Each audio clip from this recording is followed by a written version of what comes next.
When we imagine slavery's face, why do we picture a man?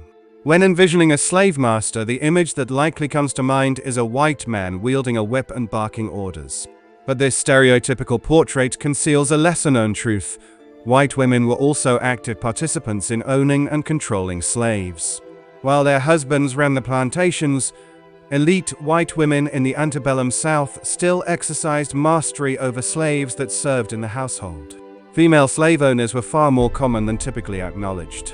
Census records show that in 1830, 7.4% of whites owning slaves in the American South were women, and in cities, that proportion was even higher at 12%. So why has this prevalence of female slave owners been obscured?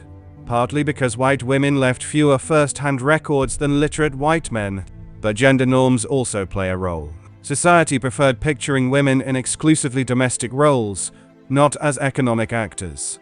But white women actively managed, punished, and controlled slaves in the home. Some used violence as readily as men, yet the law granted upper-class white women the same rights over slaves as their husbands. They possessed full authority to buy, sell, lease, inherit, and discipline slaves just like male masters. Owning human property brought white women prestige and power, especially single and widowed women. It allowed them to remain financially independent without male protection. Some prominent female slave owners like Mary Boykin Chestnut even fiercely defended the right to their human chattel when abolition loomed. They embraced their position atop the racial and social hierarchy. So next time you think about slavery, don't just envision the male plantation owner. Countless ordinary white women were invested in upholding slavery too, dictating the fates and lives of Black Americans held in bondage. Integration into an economy dependent on human exploitation influenced white women's racial views, but their slave mastery was a pillar of the social order.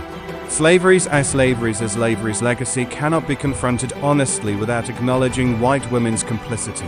They were more than just passive bystanders, but their participation was integral in sustaining white supremacy and racial subjugation.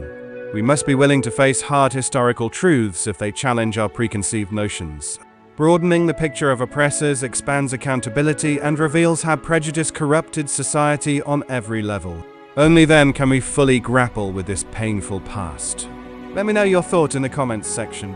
Please hit the like and subscribe button. Thank you for watching.